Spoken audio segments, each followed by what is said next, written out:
Beta oxidation of fatty acids और oxidation of fatty acid और metabolism of fatty acids, सब चीज़ें इसी में फॉल करती हैं।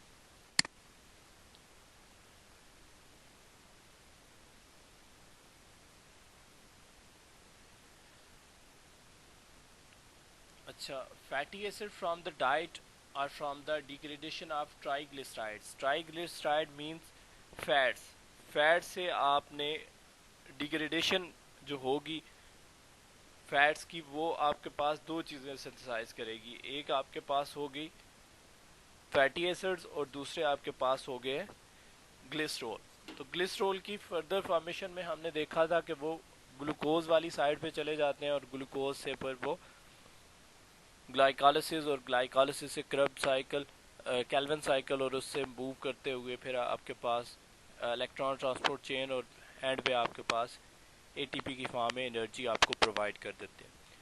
जो दूसरा पोर्शन था जिसमें फैटी एसिड्स आते हैं, तो फैटी एसिड जो हैं उनको आपने डिसोसिएट करना है सिंपलर मॉलिक्यूल्स में, और यहाँ से आपने एनर्जी जनरेशन की तरफ जाना है कि आपको एटीपी जो हैं वो जनरेट हो सकें। तो ये बेसिकली कैटाबॉलिज्म है, यानी कि एक बड़ा मॉलिक्यूल जो है वो डिसोसिएट होके छोटे छोटे मॉलिक्यूल में कन्वर्ट होगा। तीन मेजर स्टेप हैं इसके। एक है activation of fatty acid and it's transport into mitochondria.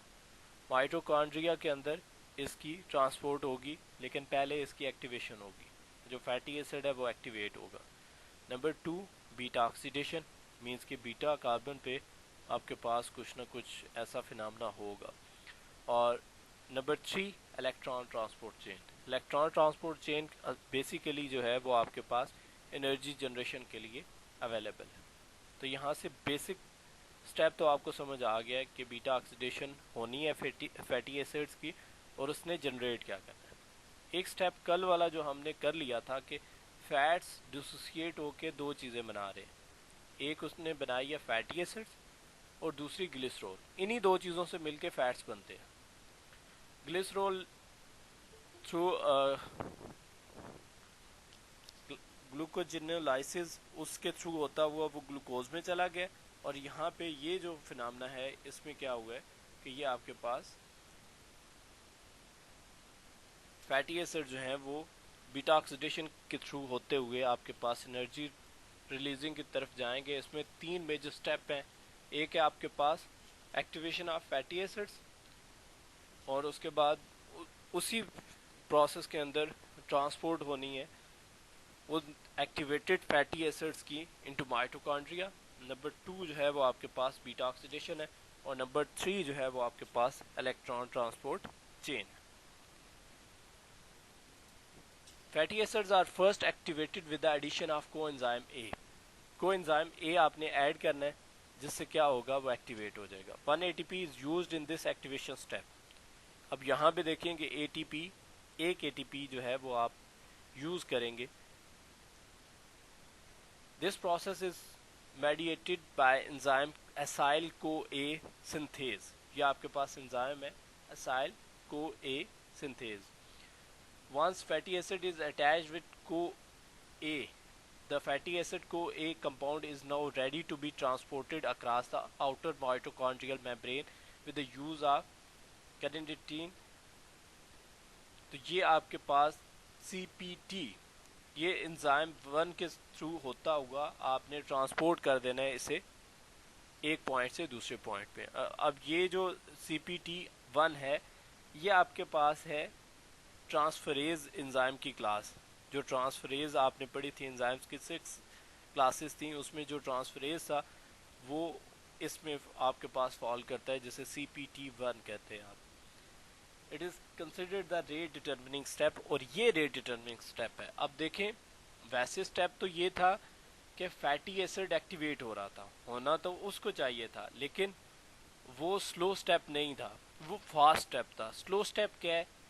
उस एक्टिवेटेड फैटी एसिड का ट्रांसपोर्ट होना इनटू द माइटोकॉन्ड्रिया। तो ये आपके पास है स्लो स्टेप, और ये रेट डिटर्मिनिंग स्टेप है। ये आपके पास वो प्रोटीन है जो अवेलेबल है, कैर्निटीन, जिसके लिए आप यूज़ कर रहे हैं CPT1,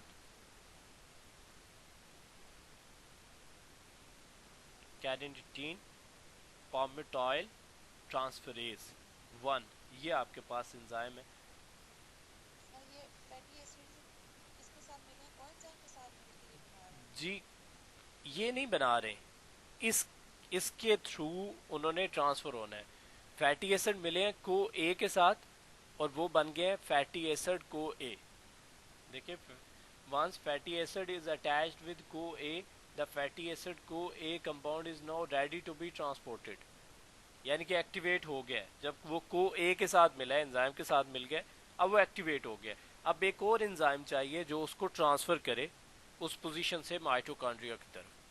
तो वो जो ट्रांसफ़र करने के लिए एंजाइम्स है वो आपके पास कैर्निटीन पाल्मिटॉइल ट्रांसफरेज 1 एंजाइम है, जिसने वो ट्रांसफ़र का फिनोमेना करना है, और उसका फार्मूला ये है आपके पास। क्लियर?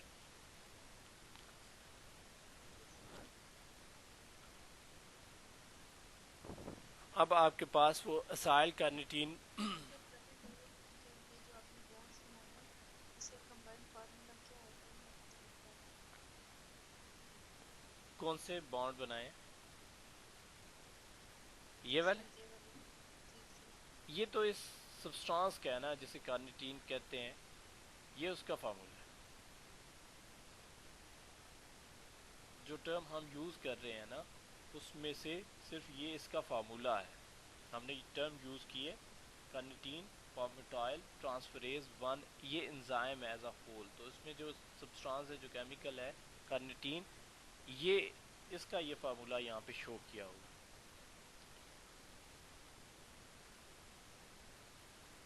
ये ज़रूरी नहीं है, अगर आप नहीं भी याद करते तो कोई इशू नहीं है। सर स्क्रीन प्रॉपर शो नहीं हो रही, हाँ नंबर भी छोटा सा आ रहा है बस। समझ नहीं आ रही, कौन सा नंबर छोटा सा आ रहा है? स्क्रीन शेयर नहीं हो रही, सिर्फ आपके नेम के ऊपर एक जो है ना वो छोटी सी स्क्रीन आ रही है। सब स्टूडेंट के साथ ये इशू है। शेयर हो रही है। नो सर, नहीं सर हमें शो हो रही है। ओके, जिसको शो नहीं हो रही वो दोबारा से इसको रीज्वाइन कर ले क्लास।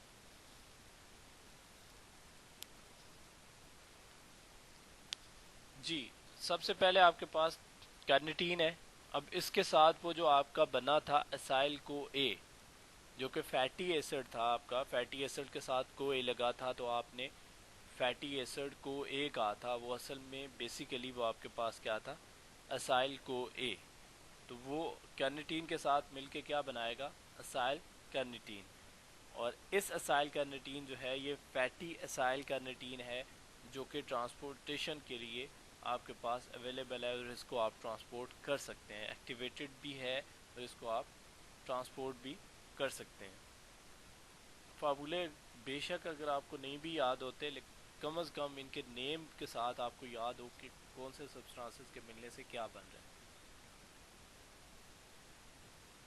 अब वो एक्टिवेटेड फैटी एसिड जो है वो इनर से आउटर मेम्ब्रेन की तरफ ट्रांसपोर्ट करेगा, मूव करेगा। तो वहाँ पे आप देखें कि आपका CPT1 जो है वो CPT2 की तरफ आपके मूव कर जाएंगे।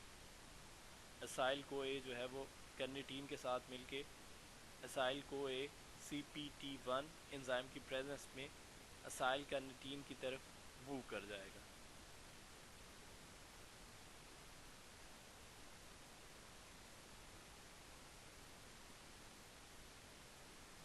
ये सिर्फ डायग्राम है, असल में बेसिकली यही है आपके पास कि कार्निटीन जो है वो एसाइल को ए के साथ मिलेगा और एसाइल कार्निटीन बना देगा, और ये एसाइल कार्निटीन अब अवेलेबल है for the transportation from the inner to the outer mitochondrial membrane.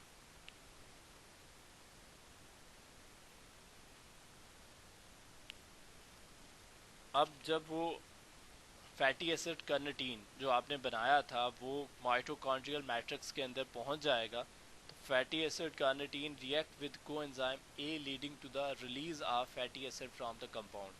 अब चूंकि वो फैटी एसिड कार्निटीन है, लेकिन आपको तो फैटी एसिड चाहिए, कार्निटीन ने तो वो सिर्फ फैसिलिटेट किया है ताकि ट्रांसपोर्टेशन हो सके। तो अब जब वो अपनी पोजीशन पे पहुंच आया जहाँ पे उसे ट्रांसफ़र होना था वहाँ पे वो पहुंच आया, तो अब उसे क्या करना है, अब वहाँ से उसने उस कार्निटीन को अलग करना है और फैटी एसिड जो है उसको सेपरेट करना है, क्योंकि उसी ने डिग्रेडेशन की तरफ मूव करना है। तो यहाँ तक समझ आ गई है?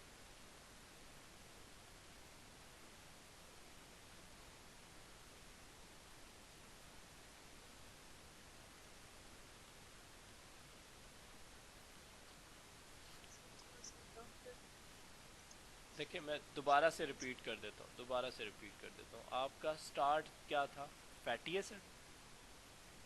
फैटी एसिड जो है वो किसके साथ लिंक्ड हुआ, को ए के साथ, जिसके बाद वो क्या बना, फैटी एसिड को ए। अब उसके बाद क्या था, उसके पास आया carnitine in the presence of carnitine palmitoyl transferase 1 CPT1। इनकी प्रेजेंस में कार्निटीन उस फैटी एसिड को ए के साथ जब लिंक्ड हुआ तो उसने फैटी एसिड कार्निटीन बना दी। अब ये जो फैटी एसिड कार्निटीन था ये बेस्ट सब्सटेंस था जो कि इनर माइटोकॉन्ड्रिया से आउटर माइटोकॉन्ड्रिया की तरफ मूव कर सकता था। अब जहाँ पे पहुँचना था वहाँ पे फैटी एसिड कार्निटीन पहुँच गया। अब आपको कार्निटीन की तो ज़रूरत ही नहीं है, वो तो जस्ट ट्रांसफ़र के लिए था ताकि वो एक्टिवेट हो जाए और ट्रांसफ़र हो जाए माइटोकॉन्ड्रियल मैट्रिक्स के अंदर। जब वहाँ पे उसने रीच कर लिया है तो अब कार्निटीन को सेपरेट होना है और फैटी एसिड जो है उसने डिग्रेडेशन की तरफ जाना है, उसने डिकम्पोज होना है।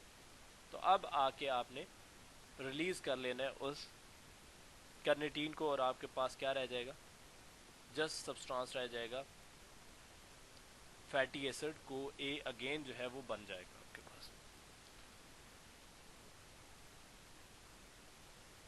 जी स्टूडेंट्स, अब fatty acid CoA undergoes beta oxidation in the mitochondrial matrix. अब इस पे फैटी एसिड को ए जो है इसकी होनी तो बीटा ऑक्सीडेशन थी, लेकिन होनी माइटोकॉन्ड्रियल मैट्रिक्स के अंदर थी, यानी कि माइटोकॉन्ड्रिया के अंदर होनी थी। During this process 2 carbon molecules acetyl co A R repeatedly cleaved from the fatty acid. यहाँ पे यानी कि 2 कार्बन मॉलिक्यूल जो हैं एसिटाइल को ए के, वो टूटेंगे उस फैटी एसिड चेन से। 2 कार्बन मॉलिक्यूल जो है, और वो कौन कौन से होंगे, अल्फा और बीटा।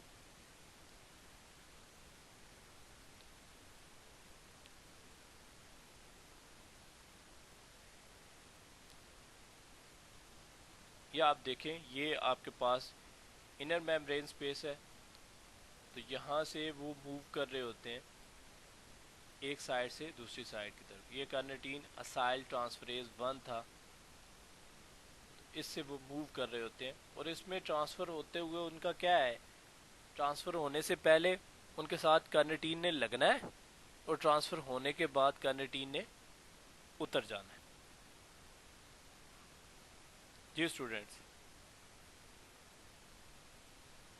ट्रांसफ़र होने से पहले वहाँ पे कार्निटीन ने लगना है और ट्रांसफ़र होने के बाद कार्निटीन ने उतर जाना है।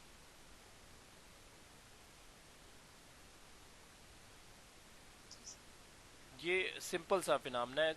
सबसे पहले इंटरमेम्ब्रेन स्पेस है, यहाँ पे आपके पास वो टोटल एंजाइम था कार्निटीन की प्रेजेंट में, को ए बन गया, कार्निटीन एसाइल ट्रांसफरेज 1, जिससे आप CPT पामोटाइल आपने यूज़ किया था, यहाँ पे एसिटाइल यूज़ कर रहा है वो, तो आपने CPT1 यूज़ किया था जिसके थ्रू आपने ट्रांसफ़र कराया इसे, और वहाँ पे जाके इसका क्या हुआ था कि वो कार्निटीन बिल्कुल फिर सेपरेट हो गई थी। तो आपके पास जो है वो दोबारा से फैटी एसिड को ए जो है उसी तरह आपके पास बन गया।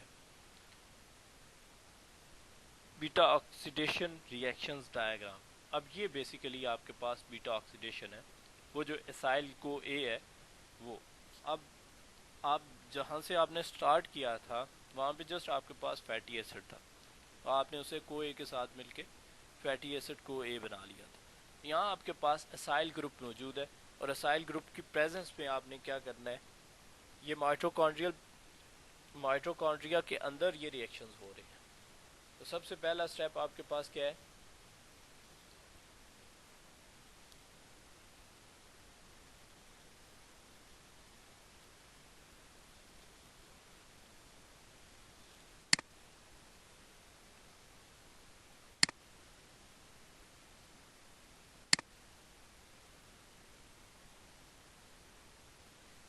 सबसे पहले आपके पास जो स्टेप है उसमें असाइल को ए जो है वो असाइल को ए डी हाइड्रोजिनेज।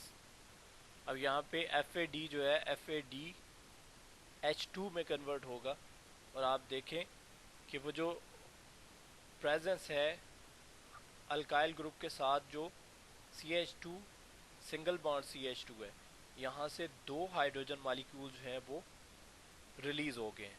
तभी तो एफ ए डी किस में कन्वर्ट हो गया, F A D H two में, एच टू दोनों रिलीज हो गए हैं।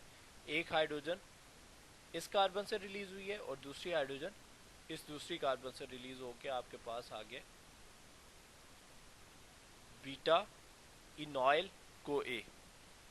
पहले आपके पास था असाइल को ए, तो दो हाइड्रोजन एक एक कार्बन से दूसरी दूसरी कार्बन से रिलीज हुई है असाइल को ए डीहाइड्रोजिनेज की प्रेजेंस में, यानी कि हाइड्रोजन को रिलीज किया आपने, हाइड्रोजन को निकाल दिया यहां से दोनों कार्बन से, कार्बन 1 से और कार्बन 2 से। पहले स्टेप में कोई कंफ्यूजन है तो आप लोग पूछ सकते हैं।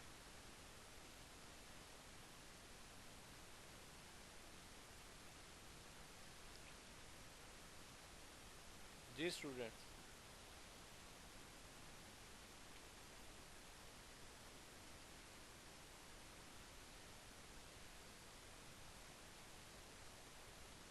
समझ नहीं आ रही या बिल्कुल समझ आ गई? सर ये टफ है, बस वो पॉइंट्स ऑन ये जो आप बता रहे हैं, समझा नहीं। देखिए ये तो बड़ा बिल्कुल सिंपल सा है।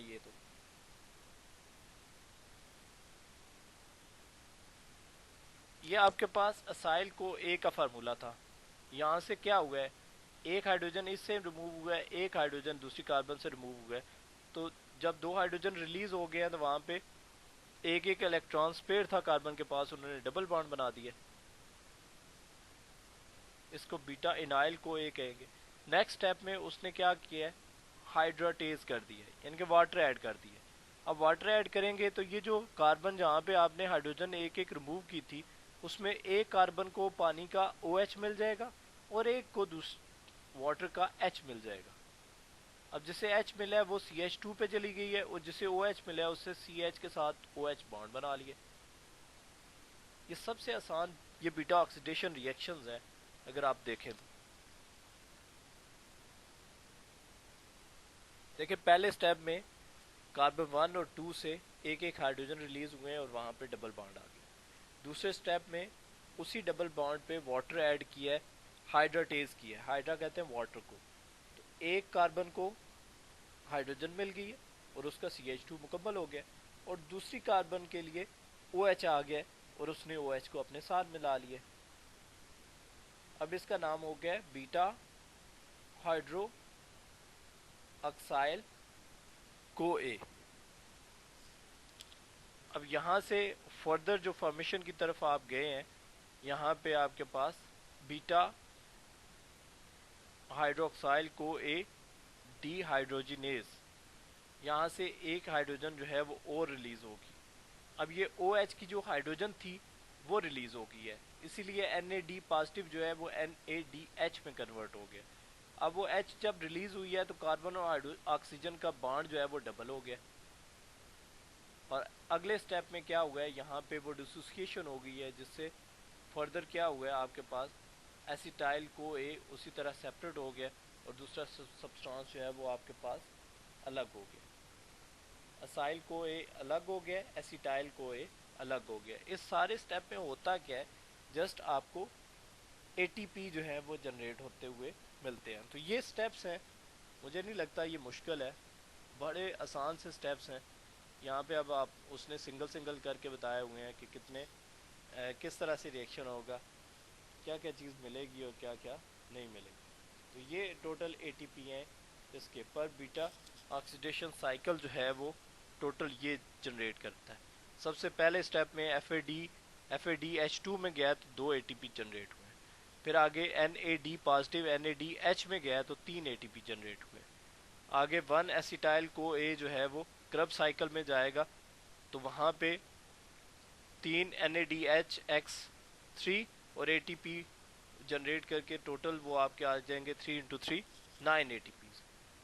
दूसरा FADH2 जो है वो 2 ATP जनरेट करता है तो वो 2 × 1 2 ATP, 1 GTP आएगा आपके पास। तो ओवरऑल जो है वो आपके पास 17 ATP एक फैटी एसिड यानी कि एक बीटा ऑक्सीडेशन हो अगर फैटी एसिड की तो वो 17 ATP जनरेट करने की सलाहियत रखता है। This is for for higher number than glycolysis. ये ग्लाइकोलिसिस से बहुत बड़ा नंबर है 17 ATP का। इसीलिए फैट से भरी हुई खुराक जो है वो लोग ज़्यादा यूज़ करते हैं ताकि उससे एनर्जी ज़्यादा मिल सके। जी स्टूडेंट्स। सर, तो कैसे 9 ATP से 8 ATP जनरेट होती है कंसोलिडेशन प्रोसेस